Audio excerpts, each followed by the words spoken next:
No one could have foreseen the turbulent times ahead on one spring day in 1770. The Chateau of Versailles fills to its gilded rafters with the glittering crowds of the royal court. Completed in 1682, Versailles was the crowning masterpiece of King Louis XIV. To put some distance between himself and his subjects, Louis XIV transplanted the capital of France to this small town 12 miles west of Paris, where he had built the most magnificent palace in all of Europe. For nearly 100 years, it has been the seat of the nation's unwavering monarchy. And today, it is host to a very important wedding. King Louis XV's grandson, Prince Louis Capet, next in line for the throne, is about to take a bride.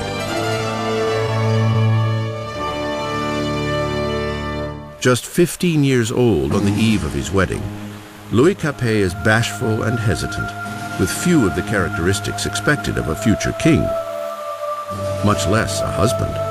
Louis was this pudgy, shy, painfully inadequate 15-year-old with absolutely no social graces at all. Louis XV's mistress, Madame du Barry, called him a fat, ill-bred boy.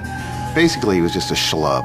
It was very hard for Louis to come to decisions. He dithered incessantly. He was always ready to be persuaded by the last person he had talked to.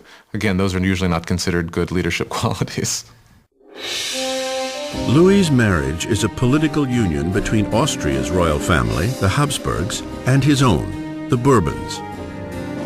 The wedding symbolizes the end of an ancient rivalry and the beginning of new regional ties. The young bride-to-be arrives in France, a wide-eyed and pretty 14-year-old girl, Marie Antoinette. Marie Antoinette is an Archduchess of Austria. She's the youngest daughter of the Empress Maria Theresa. And she comes to France as part of a marriage deal which represents a great reversal of alliances whereby for the first time in living memory, France and Austria become allies rather than enemies. Marie comes to France as a political gesture, but as a teenager, she has little interest in political affairs. Well, when Marie Antoinette came to Versailles, she was very young. She didn't know a great deal about the country she was coming to. She didn't know about the customs. She didn't know about the court. She was certainly a headstrong girl, a very lively girl, but she was still a girl. When Marie Antoinette comes to Versailles, she is just a teenager. She is blonde with blue eyes. She is pretty, and she likes being attractive to people.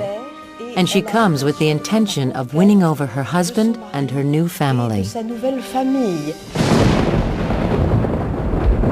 On the night of the wedding, there is an ominous storm. But inside, the grandeur of the ceremony lights up the palace as the newlyweds make their way to the royal bedroom. In an age-old ceremony to encourage the conception of an heir, the king's courtiers are present as the awkward young couple is revealed in the marriage bed for the first time.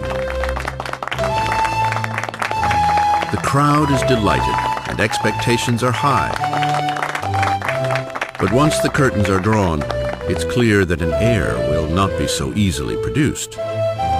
Louis was not only not interested in ruling, Louis wasn't particularly interested in loving either, and he paid her no attention on the first nights or even further into their marriage.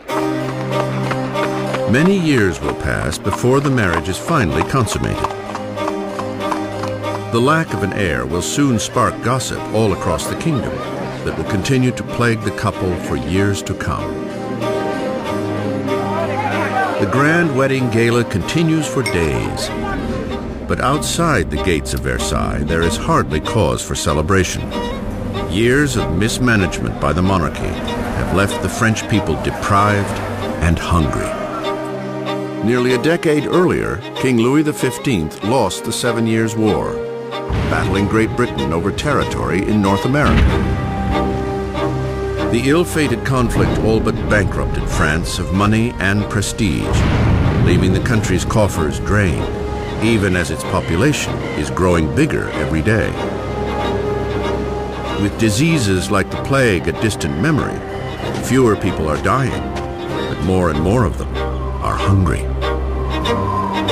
France grew from 20 million to 26 million in the 18th century after having grown only 1 million in the preceding 2 centuries. That put tremendous strain on what was there, and so there was a lot of anxiety.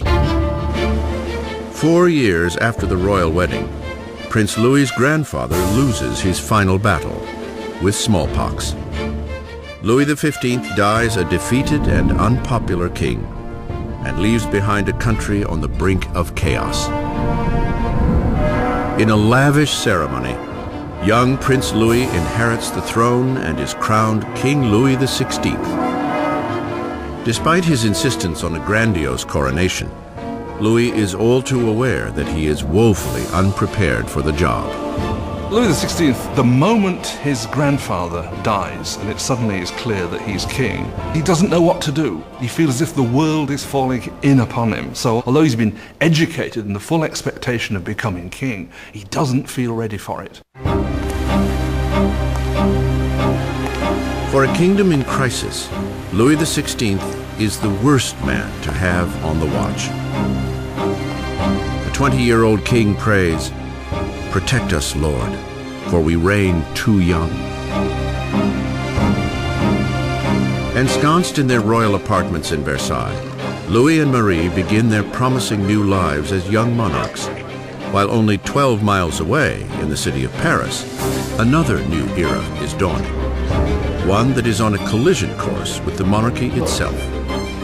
It is a dangerous new age of ideas, the age of enlightenment.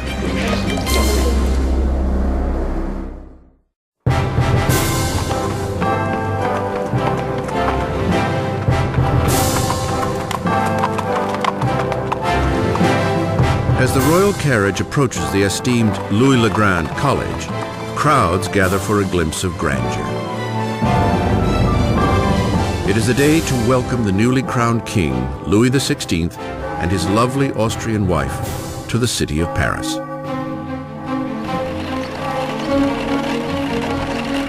And at the head of the welcome party is a promising young law student, Maximilien Robespierre. When Robespierre was a schoolboy, the king visited the college and Robespierre gave a Latin address to the king. So he actually spoke to Louis XVI when he was a teenager. As Robespierre respectfully delivers his Latin soliloquy, the king hardly notices the boy. But years later, their fates will again intertwine under very different, much darker circumstances. It was one of these rituals that take place in every school, and yet, of course, it was so charged with irony, because here you had the young Robespierre reading this discourse in honor of the man he would later kill. For now, the welcome is warm and the flattery sincere. The visit from the royals may have won the hearts of the people, but their minds are leaning increasingly in an entirely different direction. Since the Middle Ages, European society had been broken into 3 distinct classes, dictated by birth. There was a great divide between the wealth of the nobility and the clergy, and the poverty of the peasants. Then, at the blossoming of the 18th century, reason and science began to challenge this age-old tradition. Swept up on a current of innovation and new literature, Paris now radiates as the philosophical center of the world. The city pulses with a great flourishing of knowledge, a shining beacon of possibility. It is the age of enlightenment. The Enlightenment is a movement which says don't trust authority, don't trust anything that you've been told by anybody else at all. Think it out for yourself, test it for yourself. In old regime Europe, you were told what to think. You were given information from above by your rulers, by your priests. And so the idea that you could map out all of human knowledge and then have access to it was revolutionary. In elite salons across Paris, aristocrats gathered to discuss Enlightenment authors and the burgeoning age of reason.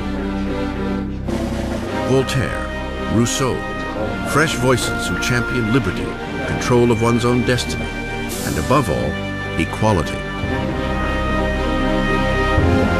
The passion for this new literature is highest among the upper class. But as Enlightenment ideas take root at all levels of society, the drive for equality will begin to threaten the aristocratic way of life. What makes it dangerous is it means you will eventually question, why are aristocrats the ones with privilege? Can't we change the world to make it a better place? Isn't progress possible? All of that will eventually undermine the idea that monarchy is natural, aristocracy is natural, and hierarchy is natural.